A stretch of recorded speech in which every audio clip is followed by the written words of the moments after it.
G'day legends, quick little PSA for today's video. We do have a new microphone that we're using, which is yay exciting. However, for whatever reason, one of our filters decided to kick on when we started recording. So if there's a bit of a white noise thing, that will be resolved for our next episode. So sorry, this will hopefully be the last episode with any weird sound issues. And additionally, I did start losing my voice kind of halfway through because I have been a bit sick. So if it gets a bit quiet, we do apologize, but hopefully this should be the last week of weird audio stuff. And we are moving towards that spicy audio. So sit back, relax, enjoy. It's nothing dramatic, but appreciate you guys nonetheless. G'day, champions. Hey. Just getting increasingly higher and higher with your hellos each week. Yeah. Good evening, good day, good morning, hello, welcome in. Good morning, champions. Boy. When is God of War sequel for PS5 coming out? Eventually, yeah. How we doing, champions? First things, hello, how are we? Your lovely A to Z hosts here, Zoe, tuning in, and... Alan, wearing that Hi Friends shirt. Yeah, you got that repping that friend merch. First things first, sorry for no episode last week. I had an allergic reaction, I think, to something. So if you're watching the video version of this and it looks like I lost a fight with a wasp, that's why. Don't be alarmed. I'm not headbutting walls. I'm just still red and itchy. So yeah, sorry about that. No epi last week, but we're back on it. We got episode D for you. D's nuts. Dinosaurs. Dino snores. First things first. How are you, Alan? How you doing today? I'm okay. Yeah, it's been a challenging week. You're a really bad patient. Yeah. You don't. I just sit in the corner and mope. Like I just do I mope in the corner. You don't get sick often. Yeah. So you don't have experience. So when you do get sick, I just get sad when I get sick. I'm just like, oh well, might as well die. Like huddle in the corner. I'm all right. I'm getting. Yeah, that's taken an emotional toll on me this week. Sorry, I'm a burden. Yep. Well, that's a great way to start the episode.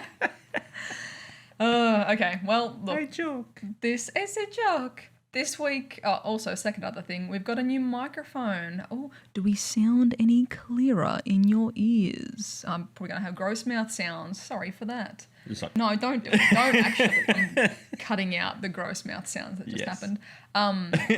Hopefully we sound a bit nicer. Again, we're always just changing everything week by week on the fly. So, you're taking a risk, but hopefully it's a bit clearer, a bit less weird noise in the background.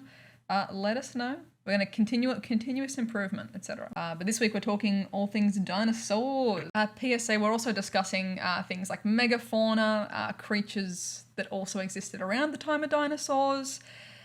The lines get blurry when you're discussing dinosaurs in like a casual, non-scientific setting where like a lot of people are like, my favorite dinosaur is a pterodactyl. That's not a dinosaur technically, like all these sorts of things. So we're going to be discussing dinosaurs plus like the homies that lived at the same time as the dinosaurs. But just get over it, basically, is what I'm saying. We got like a multi-layered. We're not excluding the other homies of the Jurassic, Cretaceous, etc. periods. Yep. Buckle in, buckaroos. We're gonna get rolling. First things first, Alan. What's your favorite dinosaur?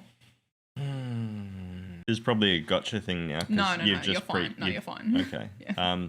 I like that dinosaur that has like what's the one from Jurassic Park or World that's know the name? I don't. Yes, you do. It's your favourite. I don't. I just know what he looks like. I'm not good with dinosaur Ankylosaurus, names. Ankylosaurus. Yeah. He's got the big bomby knocker tail. That is correct, yes. The little armoured tank of a dude with a big smashy tail. Yes. Yeah. My favourite is one of those technically things. Mine is a Tylosaurus, which technically not a dinosaur. It's just a reptile apparently, which I found out while doing this research. Again, big sad. But in doing this this research, I think I might have found a new underwater boy that I kind of like. I like the look of. Okay.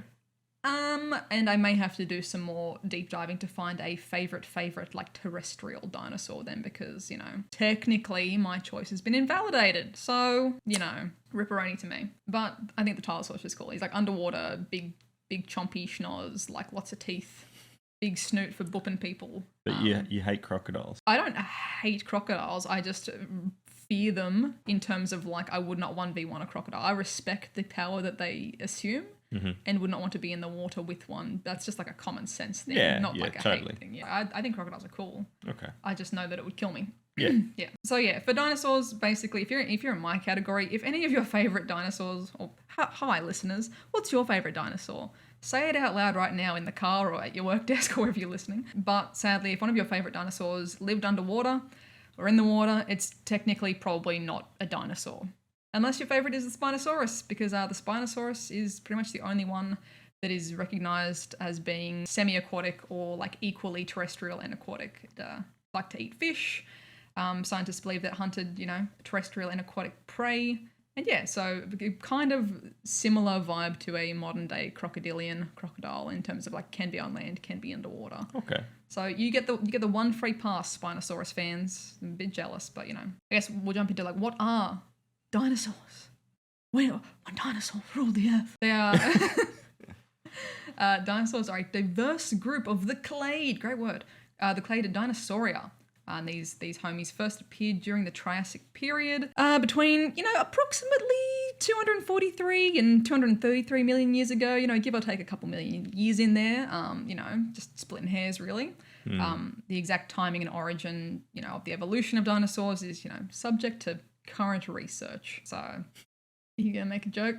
Yeah, I was just thinking about people that don't believe in dinosaurs, or But the Earth's only 6,000 years old. Lol. The dinosaurs during that time became the dominant terrestrial vertebrates after the Triassic-Jurassic Extinction event. We're going to get into. There's a lot of big words. Don't stress too hard. I'm gonna go over them several times and kind of break it down, so don't stress. Dinosaurs were not the main thing even in like the Triassic period sort of thing. Okay. They kind of like sharing, and then they became like the top dog, and then bad times struck sort of thing. So and then after that extinction event, their dominance continued throughout the Jurassic and Cretaceous periods. So we'll jump into a little bit.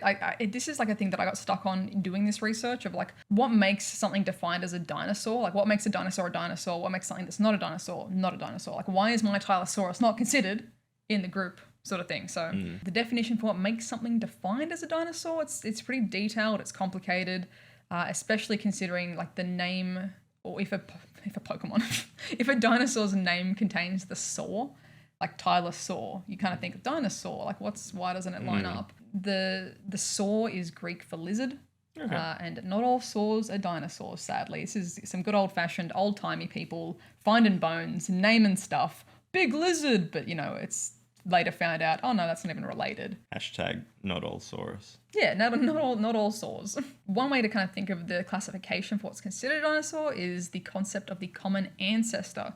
What did this evolve from? So what did Tylosaurus and T-Rex didn't evolve from the same common ancestor.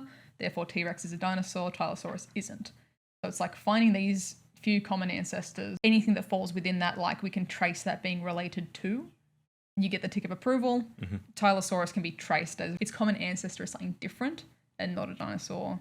We can figure that out sort of thing. Like it's a reptile, basically. We get a little bit more technical here. Again, don't stress about the big words. Dinosaurs are usually defined as the group consisting of the most recent common ancestor, so MRCA. I'm going to keep using that, MRCA of Triceratops and modern birds. So the dinosaurs in the group of MRCA of Triceratops and modern birds and all its descendants. So anything that kind of like pops up in that little triangle is going to be considered a dinosaur. It's also been suggested you could use, Dinosauria could be defined with respect to the MRCA, so most common ancestor of Megalosaurus and Iguanodon, because these were two of the three, cited by the OG Richard Owen when he recognized Dinosauria. But basically, long story short, either of those classifications, you're going to end up with the same stuff in there as what ends up being a dinosaur. Right. And if we're looking into the subset of dinosaurs in that little things that are considered in the dinosaur category, Ankylosaurians, that's your boys. Yep. The Ankylosaurs hiding there. Stegosaurians, all those guys hiding in there. Ceratopsians are in there as well, like the Triceratops family and all that kind of jazz. What a fun word. Here we go. Pachycephalosaurians. Woo! The ones with the cool little snoot horn on their heads that go, ooh. Orthenopods, theropods, a whole bunch of stuff in there, but sadly none of my water boys. So there you go. So from all that, Yeah. I just determined that there's got to be a really bad dad joke. What do you call a dinosaur that rolled its ankle? One. An Ankylosaurus? Ankylosaurus. I don't know. It's got to exist though. Someone find it. Do you think Saurus, etc.? Is that your tummy? Yeah. And long story short, the variety in dinosaur classification and the shared timeline of existence with, probably what a layperson would call, always probably the reason why a layperson would call insert ancient creature, it's a dinosaur. Right. Keeping in mind, like, we only classify these things because we're humans and we want to put them in boxes to classify them. Like, they obviously all have common traits, ancestors, blah, blah, blah, which is like, cool, it ticks these boxes. But we don't have to get too pedantic over, like, we have defined these conditions as humans as this is a dinosaur, this isn't. So Sure. all dinosaurs are valid. For a little timeline of the dinosaurs as well, here's more big words for you. They were hanging around in the Triassic, Jurassic, and Cretaceous periods. So that's like the 3 chunks of time that they were kind of like, or 3 chunks of defined different times. That whole, or those 3 are the Mesozoic Era.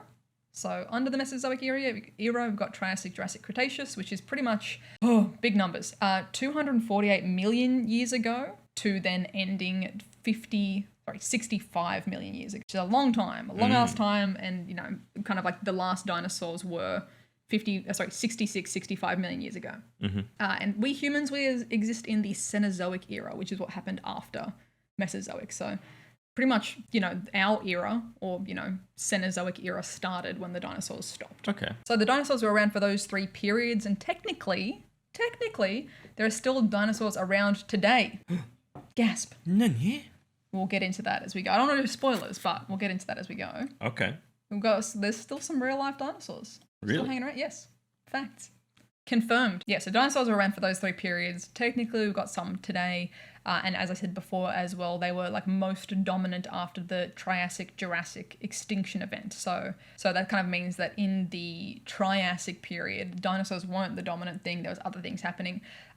This extinction event meant that like 20 to 30% of like all marine life just gone. Right. Just bye-bye, Triassic period gone, start of the Jurassic period, dinosaurs are like, hell yeah, this is my time, baby. Let's roll. Most likely due to global warming sort of thing. Oh, sorry, not global warming, but like there's some form of like change in the global, I guess, global warming in a different sense of like, they're not spraying hairspray and running coal mills, but like there's other changes happening to the temperature. Climate change. Yes, climate change. That's the word I was looking for. Let's jump into your favourite. I did some deep digging. Oh, okay. On your boy, on the Ankylosaurus. I usually say Ankylosaurus, but I think that's just the accent.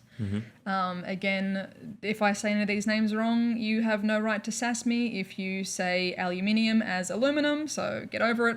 It's nuclear. The Ankylosaurus is a genus of armored dinosaurs. Its fossils have been found in geological formations dating to the very end of the Cretaceous period. So they were kind of like hanging about right at the end of like the 3rd period of dinosaurs. So that's about 68 to 66 million years ago.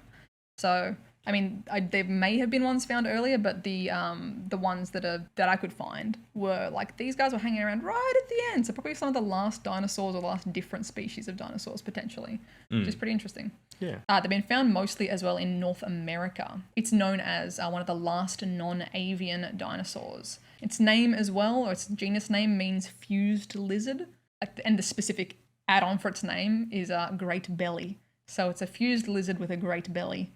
So he's got like a nice big tank on the back and soft tum-tum. Really nice soft tummy. That's why in the movie they flip him over. Yeah, get his belly. That was the only point I got invested in the movie, when I was like, you kill all the people, I don't care. But as soon as Jurassic World. Yeah. It's like when the dinosaur picked up that like minder lady and dropped her in the water. That was a bit horrific. I was like, don't care. Kids are like, my parents are getting divorced, don't care. But then as soon as the dinosaur flipped the thing over and started eating his tummy, I was like, all right. It's on. I hate it. Get him. End this guy. He's over. It's time. Your time is now. Yeah. End this woman, actually. All of the dinosaurs are female.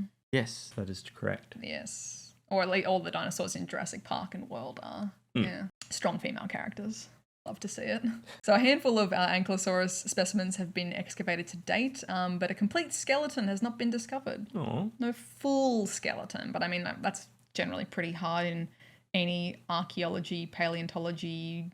I dig up the skeletonsology. Like finding a full skeleton of anything is often, hard, especially if they're bigger and older you go.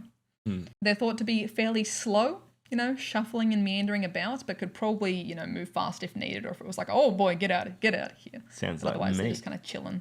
Sounds like me. Yeah, just shuffling around. Yeah. And yeah, as I mentioned before, super armored on the top, they're not on the belly. So kind of like an armadillo, if an armadillo was like 20 feet long and as tall as a human.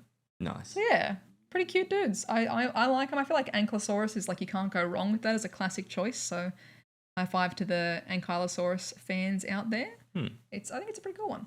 So I started doing a bit of like scrolling through the Tylosaurus for my own. Again, I know it's not a dinosaur, but who cares? Well, scientists care, but I also care about Tylosaurus. I only got like bits and pieces on that because it is part of like the Mosasaur family. And then in my random clickings through underwater dinosaur friends of dinosaurs, I found the Ichthyosaurus. Now this guy is like the uwu eyes of of underwater, not dinosaurs. Okay. It has got the ooey wooeyest, like beep, like big googly eyes stuck on the. I'll draw you a word picture. Okay. Imagine a dolphin with a super long snoot, kind of like an extended like porpoise snoot. So got a dolphin, right? Got a super long snoot. Imagine this. It's now been like chubby inflated, like someone's gone like a balloon, and it's like thick in the middle with a big long snoot. It's got really pronounced fins, so like a really skinny like back of the tail, but then like massive fin at the back, big fin on top. Yeah. Okay. So got long snoot, inflated belly, big fins, and then just big fuck off eyes, like bigger than a person's fist eyes on this. It looks like the weirdest, inflatablest googly eyes looking thing ever, and I love it. I think it might be a contender for new fave in some ways. Yeah. It is beautiful. So these guys actually existed 20 million years before other dinosaurs. Ooh. Yeah, they were OG. like, actual OG. They're hanging around being like, dinosaurs, what are they? How do they work? And they kind of lasted around for 150 million years of existence. So they didn't make it to the full duration of dinosaur time. But they had a good 20 million years before dinos. So, they had a good run. They had like long, narrow skulls, and their mouth was jam-packed full of teeth. So that long snoot, big snooty nooty, had teeth all the way down it, all the way in it. And they have the largest eyes of any animal ever, full stop, ever recorded. So here's some numbers. I hate numbers. The human eye is about 1 inch or 2.2 centimeters. The blue whale eye is 6 inches, 15 centimeters. Would you like to guess, Alan, the size of an Ichthyosaurus eye? What was the whale was 15? Whale was 15 centimeters or 6 inches. They like 50 centimeters? Halve it. 25. Okay. Yeah, 26-ish centimeters or 10 inches. Oh. So pretty bloody large. I mean, like a good 10 centimeters bigger than a whale's eye. So it's just like chonking. Chonking. And the size, there's some pretty cool like size range difference for fossils. The size range is probably due to things like, it's not just like a baby one or a juvenile, like, how some dogs, a Chihuahua's obviously going to have a smaller skeleton than a German Shepherd sort of vibe. Think like that. Like there's just different classifications inside Ichthyosaurus. So some of them are as small as 2 feet, which is half a meter. So yeah, you could kind of just carry that bad boy around. And then some of the largest species up to 85 feet or 26 meters. Big boys. Like chunkin'. Bloody massive. And they were pretty fast. Most likely getting speeds of up to 35 kilometers an hour or 22 miles an hour. And to compare that to a bottlenose dolphin, they get up to about 29 kilometers per hour or 18 miles per hour. So a good, 5-6 Ks more in speed. So zooming. But a lot bigger. Yeah, exactly. For the size, like power to weight ratio is pretty insane. Yeah, come on, bottlenose dolphin. Yeah, should be like a bulk bullet. up. Just punching holes through boats and shit. I guess that's one of the differences for like bottlenose dolphin. They've got the flipper that faces like, up to down. The Ichthyosaurus had the tail that kind of goes like left to right, like a shark sort of vibe. Yeah. So I guess different mechanics possibly. Propulsion. Yeah. And sadly, they went extinct about 25 million years before the asteroid that killed the dinosaurs happened. And again, possibly due to severe climate change, but, there's no absolute evidence because, Oh, at least they didn't have to get blown up. Get nuked by a meteor. Yeah, they probably just starved to death because the climate affected their food sources. So, Ripperoni. So, Alan. Yes. Do you know how we know that dinosaurs went extinct from a meteorite or asteroid? Asteroid when it's in the sky, meteorite when it's on the Earth. Do you know how we know or theorize to know? If I was guessing, a few guesses might be geographical evidence or evidence of minerals not found in that area, like minerals from the meteor, or I don't know, maybe the bones have they're a bit char-grilled or something. I don't know. I was going to say the first two, you're pretty much spot on, actually. So Look at you, critical thinking, Alan, over here. We got like a 3-point, three basic points for like how we know. First off, all of the large dinosaur fossils suddenly stopped about 66 million years ago. So there's just like no more, that can be, dated after the 66 million years. We have found what is likely a massive asteroid crater that is dated to 66 million years ago. The crater indicates a large amount of iridium, which is uncommon on Earth. And then third point, a thin layer of iridium is spread all around the planet dated to about 66 million years ago. So all the dinosaur fossils stop at the iridium layer. So it's kind of like a combination of there's a big hole, there's this thing that doesn't exist on Earth that often, that layer is everywhere, and all of the dinosaurs stop. So it's kind of like putting 2 and 2 together. Okay. Yeah. Maybe we don't have a time machine. Maybe they had a spaceship that ran on iridium, yes. and when they took off, yes, they all got on the ship and took off, and then that's why. They just dumped clouds of as they sped off through space. There are dinosaur aliens out there surveying the planet, like raptors in spacesuits. Yeah. They have the little dome. The little domes. They were just dumping fat clouds of iridium as they burnt it off the line. Just absolutely destroying planets and then taking off with their ship that's really, really bad for the environment. I can get behind that theory. Okay. I like it. We should draw. You should, for your next thing, because you drew this. When we get big enough to have merch. You drew this masterpiece. So people on the audio can't see what you're talking about. Oh, well, if they watch the YouTube, they can. We should do a space raptor. Well, our first merch will be the Bubba Ripper, like a horror t-shirt. Our second merch will be the dinosaurs burning it off the line out of Earth, like see you later, losers, and they're flying away with their iridium spaceship. I want a space raptor with a little little laser gun. Like the gun that Ripley has in Alien 1, like a little grappling hook gun. Oh. Yeah. Okay. It'll be holding it real close because they got the little arms. Yeah. Bless. Okay.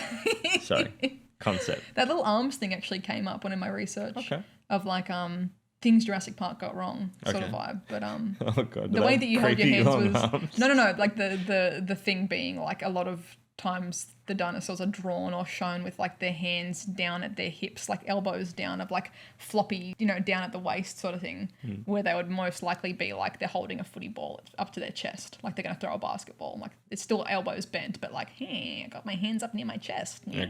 Okay. So your pose was correct that you just demonstrated for us. Yeah. So the asteroid meteorite event is called the Cretaceous Paleogene or Paleogene KPG extinction event. So I was going to call it the KPG, the KPG extinction event. It was a sudden mass extinction of 3/4 of the plant and animal species on Earth. Hot damn. It was approximately, as we said before, 66 million years ago. Amazing KD ratio. One asteroid. Or one ship. Or one ship taken off with, So pretty much everything got nuked out of existence, with the exception of some endothermic species like sea turtles. Congrats to the sea turtles. Sea turtles. The crocodilians.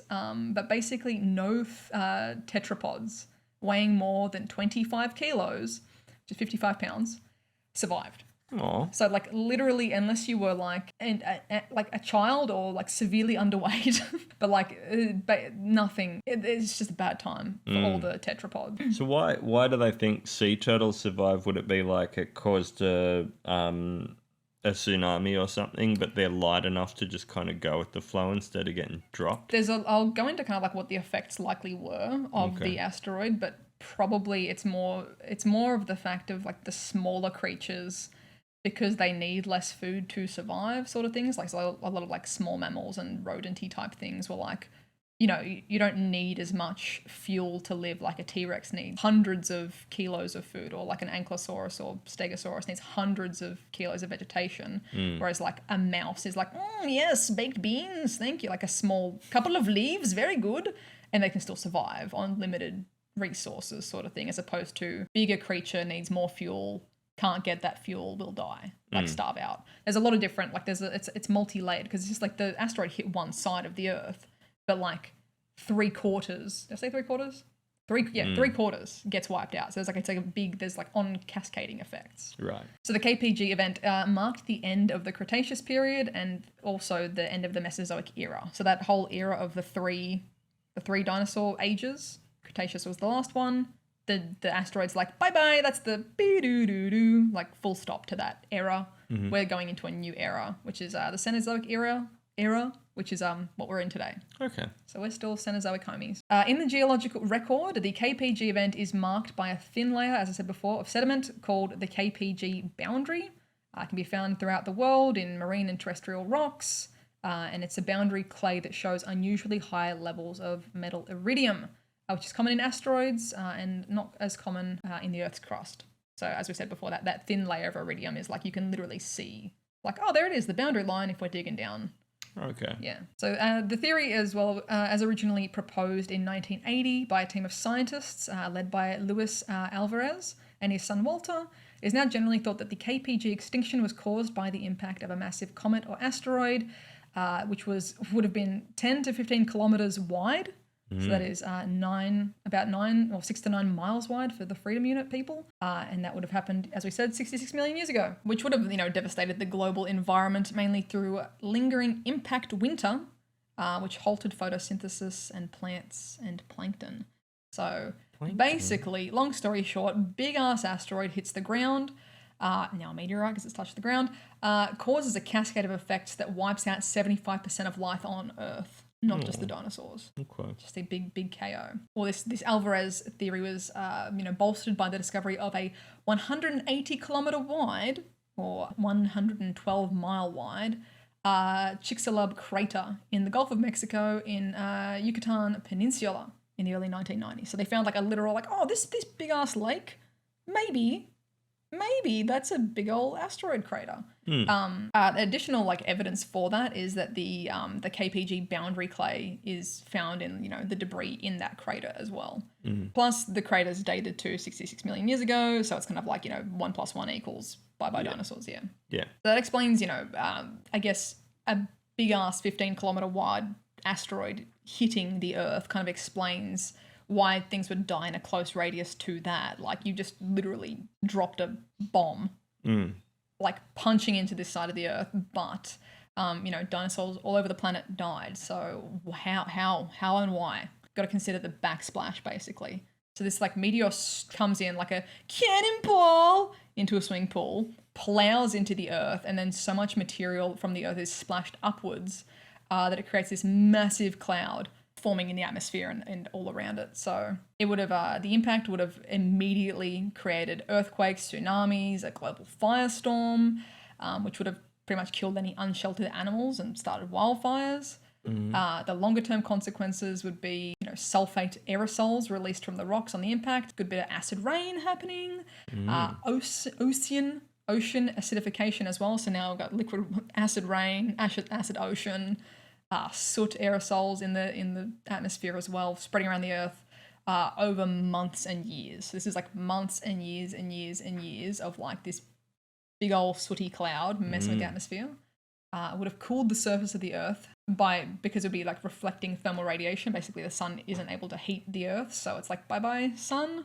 Everything's going to freeze and get really cold. And it's also going to slow photosynthesis by blocking out the sunlight, and that's what's referred to as the impact winter. So basically, if the plants can't photosynthesize, it's going to collapse massive amounts of food webs. So if you depend on eating leafy plants, you're having a bad time, which is pretty much all of the dinosaurs except for the birds that ate grains. Right. So it's a rough time. So yeah, not just the dinosaurs that went extinct, but 75% of life on Earth.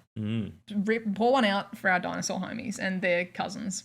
Gonna lighten the mood slightly after such a devastation. Alan. Yes. What is the first and only thing that I ever stole? Do you know? No book about dinosaurs? That is correct. Okay. I stole a dinosaur book from my school library. Shout out to primary school. It was at our library used to do like a book fete, a book selling thing. So like every year they would kind of like sell books that weren't as popular anymore, or maybe they were out of date or whatever.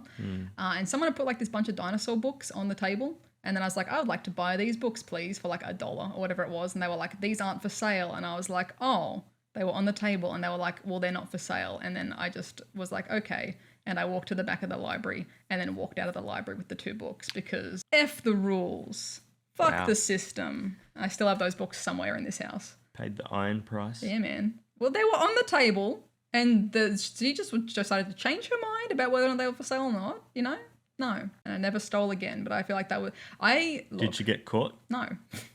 A mum questioned me because the books had the stamp that said, you know, insert school name library, like how the school stamped the inside of the book. And I told her they were from the book sale. And she just sort of didn't... They were at the book sale. They weren't for sale, but they were at the book sale. Technicality. You are such a dishonest child. I bought education and an interest in furthering my knowledge of dinosaurs. So technically, no crime was committed. My first and only crime. Look, I can't throw stones. We were moving house when I was a kid. And I just put like a Batman movie, like a rental. I just like slipped it into one of the boxes on purpose. So you could keep it. Yeah, I really like Batman Returns. And then Batman doesn't get returned to Blockbuster. But we literally moved like 12 hours away. And then like my parents unpacked the box and they were like, like, because back then it was like, you know, if a rental goes missing, they can charge you like hundreds of dollars because they're like, well, we could have made all this money. Ripperoni. And then they were just like, don't worry about it. But yeah, I was a little scumbag as well. It's okay. Yeah. Minor crimes in the youth. So we're going to move on to pop quiz, Alan. Okay. What animals today are closest related to dinosaurs? Like crocodiles, or do you mean animals? Anything under the, like, any classification that you want to go with. Okay. Well, yeah, crocodiles has obviously got to be one, right? They're in there. I was waiting for you to say, they're related to those ones in the water that aren't actually dinosaurs? Kind of. Yeah. But they've got a bit of both. Birds? Yes. Birds are dinosaurs. Modern day birds are considered by scientists to be dinosaurs full stop. They're in the same classification. Penguins? I did some research. We'll get to the penguins. Okay. We'll get to the penguins. For anyone that doesn't know, penguins are my favourite thing, or one of my favourite things. It's like damn favourite thing full stop. Okay. My feelings. They wear snappy suits. They do. And they shit everywhere. And they bring nice rocks sometimes to their friends. Yeah. Yeah. It's good. That's like how all relationships should be. You bring a nice rock to a girl or a guy or whoever. Bring a nice rock to the person you love. That's it. Relationship sealed. Friendship, love ship, whatever ship. You bring a nice pebble, you're in. So yeah, birds are dinosaurs. Full stop. Raptors. It's not just like yeah. Got those little hollow bones. They got those feathers. Like most dinosaurs would have either, if they're the reptiles, they had the scalies. But a lot of dinosaurs were feather covered. To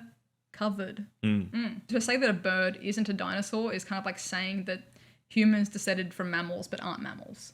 Like birds are dinosaurs. Okay. Full stop. So yeah, we've still got some. There's actually very little to separate them from their immediate ancestors, and many of the things we perceive to be like adaptations for flight are actually co-opted features that evolved in birds, non-flying ancestors. So kind of like it's very easy to trace them back. So like they may have not been flying birds back in the day, but they've evolved to like emus and stuff like that. Cassowaries. Yeah, there's a lot of flightless birds as well. Yeah. That one, the shoe beak that goes like. Yeah, they're cool. Yeah, so pretty much birds inherited their wings and the feathers among many other things, and they're in the theropod group. So Birds are dinosaurs. Okay. Your other guess of like crocodilians are up there as well. So other closest living relative to dinosaurs for non-birds, crocodilians. There's for the Archosaurus, which are a group of reptiles that include crocs, petrosaurs, dinosaurs, and other cool kind of creatures. So the crocodilians are in that group as well. So what about sharks? I didn't go keep Googling, but I wouldn't be surprised.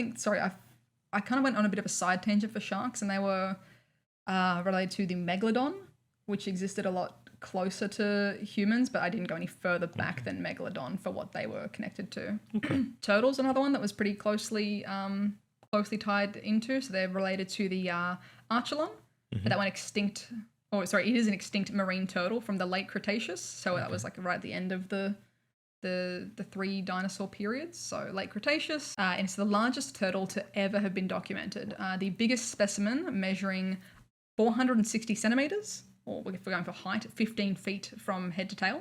Bloody massive. 15 feet tall. Yeah. That's 3 of me. 3. That's like 3 Zoes standing head on head-ish. Far out, that's big. And then from flipper to flipper, so across the width of it, 13 feet or 400 centimeters. So again, it's just like a big frickin' floating disc. And it would have weighed around 2,200 kilos or 4,900 pounds. Dense. Bloody dense. It had a leathery carapace instead of a hard shell. So I guess like more squishy and leathery than an actual like shell. It had a especially hooked beak. Its jaws were adept at crushing. And I guess to describe it, it looks like this really wicked, like if you got like, like a snapping turtle has like the little kind of like, little beaky beak, but it's more like fused to its face kind of thing. It almost looks like a weird upper lip, a really pointy lip. This dinosaur, or this Archelon, it looks like if you got like an eagle's head and sticky taped it to a turtle. Like it is like proper hook-nosed beak looking, like bitey bird beak looking action. It's pretty wild. I'd recommend looking it up. We've got another one for our friends over in Aotearoa in New Zealand. This is the penguins. There you go, Alan. Yeah, okay. Amateur paleontologist Lee Love, great name by the way, discovered Crossvalia waiparensis. Yeah, nailed it. After studying fossils found in Waipara near the city of Christchurch, it is a giant penguin, which stood 1.6 meters. That's like you. Yeah, well, it's actually taller than me. It's 1 inch taller than me. It is 5'3". Wow. This penguin is an absolute unit, like massive. And it is believed to be, it is the latest member of a growing cast of massive fauna. That they've been finding a lot of big stuff in New Zealand apparently. A lot of like megafauna in New Zealand too, which is pretty cool. Okay. Big, thick penguin. I couldn't really find any photos of this though. I would like to do a bit more research to find it because I want to see a penguin as big as me. That's amazing. But I thought you'd be pleased that it's so close to us as well. Just go for a swim across the ditch and you can find one. Across the Dutch. Across the Dutch. Among the other big boys that you can find in, or, skelliemans or fossils that have been found in New Zealand were the world's biggest parrot they found there. They found a giant eagle, a giant burrowing bat, the moa, which is, New Zealand didn't only just have the kiwi. The New Zealand also had the moa, which is a flightless bird. It's kind of like a New Zealand flavoured emu or ostrich that went extinct in 1445. So it was around to be documented and that sort of thing. For our big boy penguin though, it would have been around 80 kilos in weight. So pretty stocky, but, I guess almost kind of human-sized for the comparison, I guess. And it lived between 66 and 56 million years ago. So during the Paleocene epoch, making it one of the oldest known penguin species. Paleocene was after the big extinction. So it was big extinction. And then this guy was like hanging around afterwards. So it's probably either evolved or thrived in that time. So congrats, big penguin. Yeah, so what for the in freedom units, that would be about 170 pounds? 170 pound kilo. No, it's 170 pound penguin. Whereas I'm 93 or 94 kilos, so I'm about 200 pounds? It would be like if I weighed, my height weighed 80 kilos. If I added like 20 kilos to my weight-ish, it's just pretty like not that dramatic in terms, it'd be thick. Yeah, but that's not like... You'd struggle to 1v1 him. Like, I it'd be imagine a pretty fair fight. Penguin could still probably kill me. But that's probably a lot more like blubber and mass for them as opposed to just, I reckon he'd slap the crap out of me with his flippers. Would you hang out with one? Yeah. Go on adventures with it. Travel around the world. Yeah. Solve crimes. Maybe just kind of go around righting wrongs and stuff like that. Alan and the Justice Penguin. Yeah. Yeah. You're like not anti-hero. You're like the new Ned Kelly or something. You're gonna go and like just kind of like anarchy or like Robin Hood, you know? Yeah. Rob the rich and give to the poor with your big penguin. Yeah, nice. So New Zealand as well is not the only place with big stuff. They're thinking they're cool with their big penguin and their big eagle and stuff, which they are. But one of my favorite things in school was learning about megafauna. Megafauna is wicked. If you've got free time, guys, look up megafauna and just get lost in it. So, for example, an elephant or a mammoth is considered megafauna. It's like a regular elephant, megafauna. Considering in Australia that our biggest animals, our biggest land-dwelling creatures, excluding crocodiles, but our biggest land creatures are like kangaroos, which again, people-sized, typically a bit taller, or can get a bit taller than a person. With that in mind, like Australian megafauna is insane. Like it is truly fascinating. So megafauna are large animals that roamed the earth during the Pleistocene epoch. And the Pleistocene epoch is pretty much the time period that began about 2.6 million years ago, so pretty recent, and then lasted until about 11,000, 10,000 years ago. So again, in the grand scheme of it, like when we're talking about hundreds of millions, this is like pretty relatively close. Recent. So this is kind of like when the most recent ice age occurred as well, with glaciers, covering huge parts of the planet. It was kind of like, I think at the end of that, around that 10,000 year mark was when the ice age started or happened. So honestly, like they were hanging around for a good chunk of time. So most people might be familiar with European megafauna, which would be like the woolly mammoth, woolly rhinos, cave lions, cave bears. I think everyone's they're pretty cool looking, pretty familiar with it. North American megafauna would be the giant ground sloths and the saber-toothed tiger. African megafauna includes elephants, giraffes, rhinoceroses, and hippopotamuses. And Africa's megafauna is the only megafauna that remains today. They're still going strong, so it's pretty wild. In Australia, our megafauna included a huge wombat-shaped Diprotodon. So big-ass wombat. Man, that would be amazing. There is a model of one at the Australian Museum, and it's great, and you can touch it. I think you can touch it. I don't know. I touched it. But whoopsies if not. Also would have had the giant goanna, Megalania, which is pretty crazy. The massive Diprotodon was the largest marsupial known. For more fun facts on our Diprotodon, it was the first fossil mammal named from Australia in 1838. Big wombat was widespread across Australia when the first Indigenous people arrived, so coexisting with them for thousands of years before becoming extinct about 25,000 years ago. Big wombat was up to 3.8 meters long from head to tail and 1.7 meters tall at the shoulder. So what's that in freedom units for height? 5.5 feet or something like that, I think. Yeah, so taller than me, slightly shorter than you, which is pretty massive at the shoulder as well. Like this thing is like as big as a minibus sort of thing. Like it's a little van of a unit. It is chonky and round. It was quadrupedal, so walking on all fours. Had chisel-like incisors and almost like a beak-like maw. So like a really crunchy beak at the front and then teeth in the back to rip out roots in the ground and eat them. Big wombat has been found in a wide variety of fossil deposits that represent forests and woodlands and plains. One skeleton found in a lake had the remains of saltbush in its abdominal region. Saltbush is still a plant that grows today in Australia as well. So this guy munching on saltbush. I believe saltbush is edible to humans as well. Pretty sure. Apparently makes a good salad. And Diprotodon may have eaten as much as 100 to 150 kilograms of vegetation daily, which is a bloody good feed. Yeah. The exact reason for the extinction of big wombat remain unclear.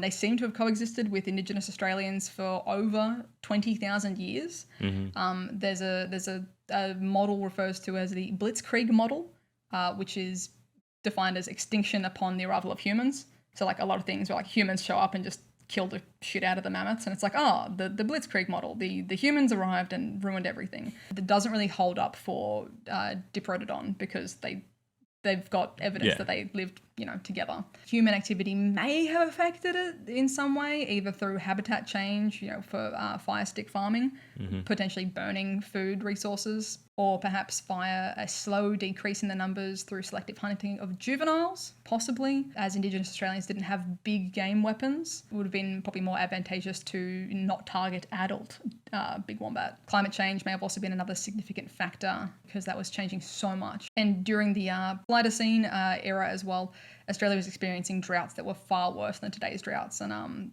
much of inland Australia became barren, inhospitable and waterless.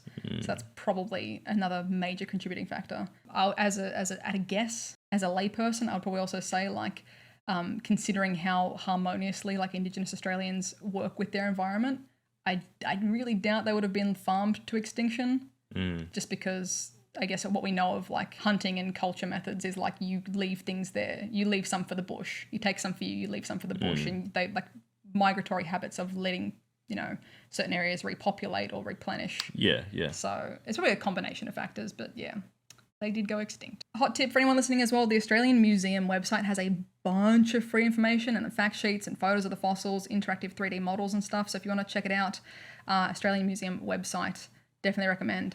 There's a lot of cool resources on megafauna and Australian fossils and dinosaurs and stuff. It's really cool. Okay. Running into the end game here, we're going to go into some pop culture, some Jurassic Park pop culture, Land Before Time, dinosaurs movies. Going to get stuck in your head as well. Big, big, big, big water. If you ever watched the Land Before Time movies, that song was a bop. Jumping into Jurassic Park first. Okay. Yeah. Welcome to Jurassic Park. My favourite movie, full stop. One of my favourite movies, very easy to rewatch. Great cast, great music, the VFX all hold up. 10 out of 10, full stop in my mind. I think we're all... Alan. I said Jurassic Park, okay. Not the Fallen Kingdom, Lost World, whatever else. Look, 2 and 3, they're dumb, but they're easy to watch as well. Okay. They're still fun. I particularly like the gymnastics versus when she a raptor that's it's twice her weight off a beam. Yeah. I think all of us kind of know the whole hit list of things Jurassic Park got wrong. T-Rex had really good vision. It lived in the forest. If it had shit vision, it'd be ow, tree, ow, tree, ow, tree. They had good vision. Yeah, sure. We all kind of know the main hit list. But I did a bit more of a deep dive on Dilophosaurus. The one that goes has the frill neck and spits poison. Kills Newman or whatever. Nedry. Oh. Dennis Nedry. Yes, yeah. Sorry, in Seinfeld he's called Newman. Yeah, the frilly spitting poison thing. Stick, see the stick, boy, stick. God, no wonder you went extinct like that. Yeah, that guy. Yes. So we're going to be quoting some stuff here from the National Geographic articles and the journals on paleontology. This is a quote from Adam Marsh. He says, I call Dilophosaurus the best, worst known dinosaur because we're going to, as you may have guessed, Jurassic Park got some things wrong here. I can't believe it.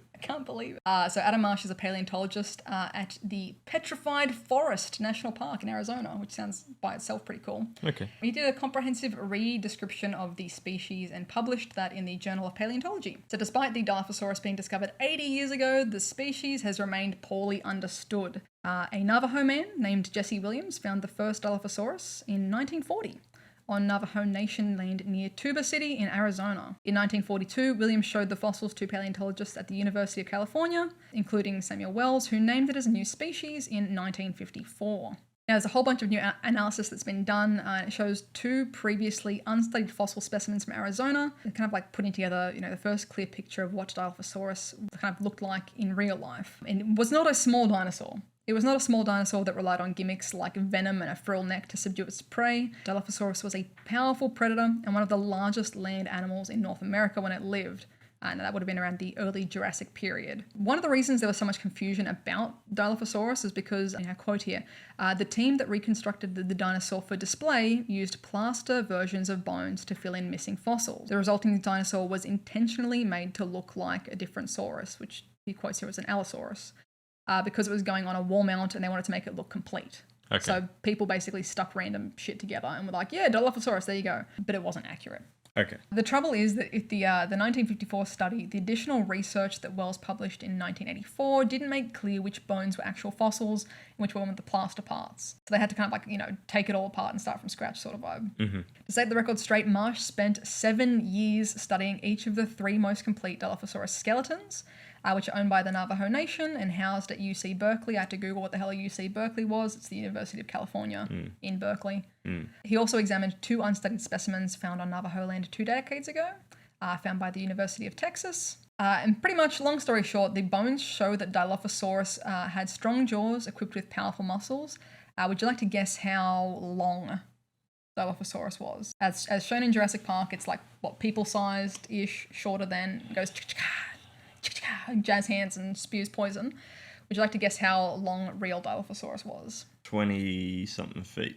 You're right on the money. Yes, 20 feet. Okay. 20 feet long. Half the size of a full-grown T-Rex. Like, it would have, and it also would have weighed 3/4 of a ton. The one feature, actually, that Jurassic Park got accurate was the double crest that runs along top of the creature's snoot. So kind of like, if you remember, like ignore the frill neck, but how it has the 2 ridges running from its nose all the way past its like brow bone and up into up into the sky. It does actually have that crest, a double crest on its forehead / snoot to eyebrows to forehead. Right. Scientists theorize that it's a bit of a display feature, kind of like in birds. It may be brightly coloured, could have been used to intimidate rivals or to woo some mates. Kind of like deer antlers or a peacock's tail to be, kind of jazzy. So yeah, no frill neck, most likely no poison, and fucking enormous. It would not have needed any sort of like jazz hands to kill Dennis Nedry. Like he could have just, jumped him. Yeah, literally. Did it spit venom still? No. Okay. Or most likely not, but no, there's no evidence to support the spitting venom. I think in another side tangent I went down, I didn't get fully into it, but there may have been some dinosaurs that maybe could have had fangs, that maybe could have been like proto-snake type things, but I didn't get fully into that because that was like a whole nother, hours worth of deep digging. Sure. But not from easy find, no. Okay. A few other quick little bits of pop culture stuff in terms of like dinosaur things coming up. There's actually 2 indie games that I'm really interested in checking out. We've got Paleopines and Amber Isle. So they're 2 like dinosaur games coming out, I think either this year or next year or soon or some such thing. Paleopines, I think I've shown you, is a dinosaur themed ranching game, which looks really cute. And Amber Isle is described as a dinosaur style Animal Crossing. It's like really, really adorable art style. They look really cute. Definitely going to be checking them out and playing them when they come out. Other cool pop culture stuff with dinosaurs, while we're on the tangent, the Pokemon Fossil Museum, that started, it's kind of this rotating tour. It started last year, 2021, and it's going on into this year, so there's still a chance maybe I can see it in Japan, and it might extend to 2023, but it's a collaboration featuring fossil Pokemon. If you're not familiar with the main series of Pokemon games, trainers can find fossils and have them reanimated by scientists to like turn back into Pokemon. I guess a la the theme of Jurassic Park in a way. So Kabuto and Omanyte are fossil Pokemon. Yep. I recommend looking up the official artwork as well, or like any of the stuff on this, because it's a really cool like comparison and combination of like the dinosaur Pokemon and what their real life inspirations are. And the exhibits have got these really cool real life dinosaur fossils and then like their Pokemon counterparts. So they've got like a legit Triceratops skull. Right. And then next to it, they've got a skeleton of a Bastiodon, which is a Pokemon. So it's like really cool, like integration of getting people interested in dinosaurs with like real life stuff. And then, if any of our listeners are in Japan, I will pay you to send me in a poster of one of these. The official posters are so cute. Pikachu is dressed up like Sam Neill from Jurassic Park. Like he literally has he's got the little ascot. He's got his little red bandana around his neck. He's got like his little button up t-shirt and his little hat, his little Adventure Man hat. I will pay good money. Slide into my DMs. I want to go to it, first of all, if we can get into Japan this year. But, yeah. Lastly, we're going to wrap on the new Jurassic World trailer. And your homework, Alan, was to watch the trailer. Yes. I also didn't watch the trailer until yesterday because I didn't even know that it was out. And then people on stream told me about it. And I'm like, look, Jurassic Park's my jam. Let's do this. I'm going to watch it for the pod. Holy shit, it looks so stupid. But I'm 100% in. Like, it looks so dumb, but I'm 100% here for it.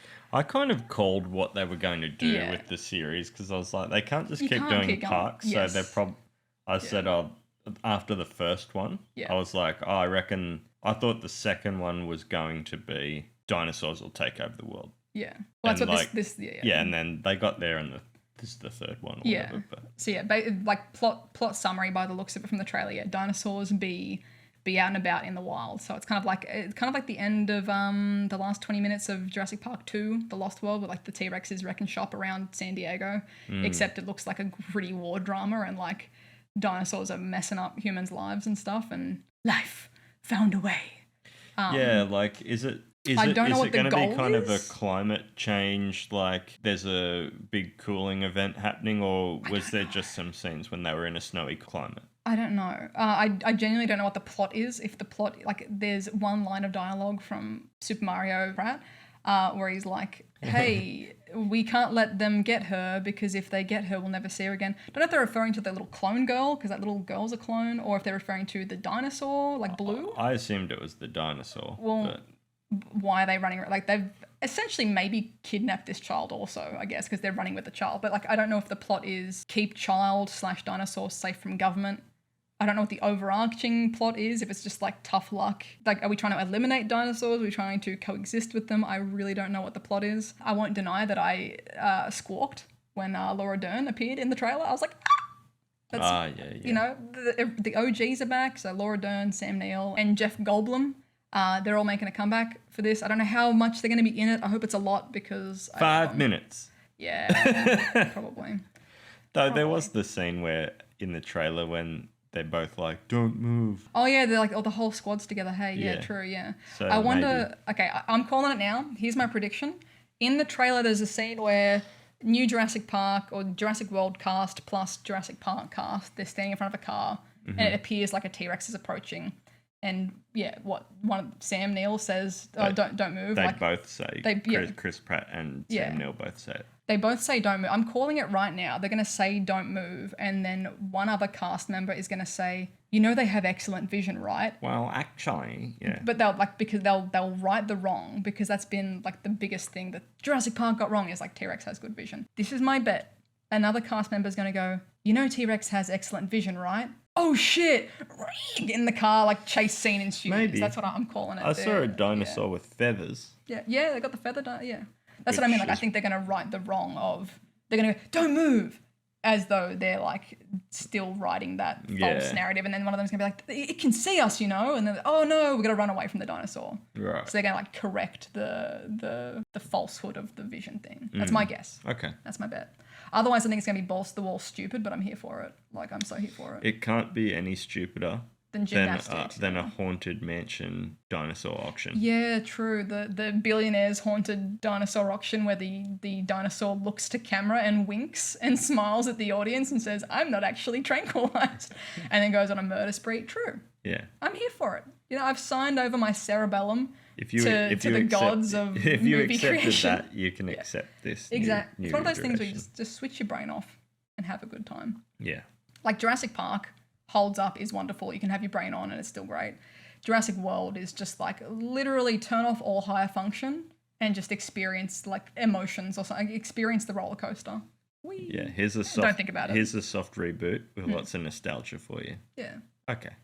That's it. That's dinosaurs. That's 200 million something years worth of history combined into like 1 hour ish. Yeah. Of stuff. I'm gonna need to go do some research on what actual dinosaur is my favorite, not just ancient creature. So if you have any recommendations, any hot tips, any dinosaurs I should check out, I might try and find, you know, an Australian dinosaur, maybe a Polish dinosaur, be patriotic and, you know, make that be my favorite.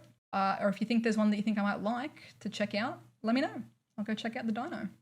Been a pleasure as always. As always. Looking forward to the next week. episode. Yeah. Alan's on in charge of next week's episode. What are we looking forward to next? Is it Evangelion? It is. Yeah, because they could have done that for N, for Neon Genesis, or Evangelion. It's fine for Evangelion, Yeah. Alrighty, lovelies. Thank you as always for tuning in and listening to the A to Z podcast with your lovely hosts here. If you want to stay tuned, stay up to date with any posts and things like that, follow us on Twitter, podcast A2Z, A2Z, in our own social medias if you want to. I'm Zoe Two Dots. Alan can be found most places at Alan Surprise or Alan Kinder Music. Yeah, stay safe, have a fun week, We'll catch you next week for some Evangelion. Yes. Don't forget to... Actually, you know, I'm going to put a tweet out. When we put out the tweet for this episode, I want everyone to let me know their favourite dinosaur on that tweet. Yes, let me know. That would be interesting. Yes. What do you guys think of Giant Penguin? Yeah. Big boy penguin. I would be friends with him. Have a good one. Love you guts. And we'll see you guys. Or talk to you guys. Or we'll communicate with your eardrums next week. Yep. Bye. See ya.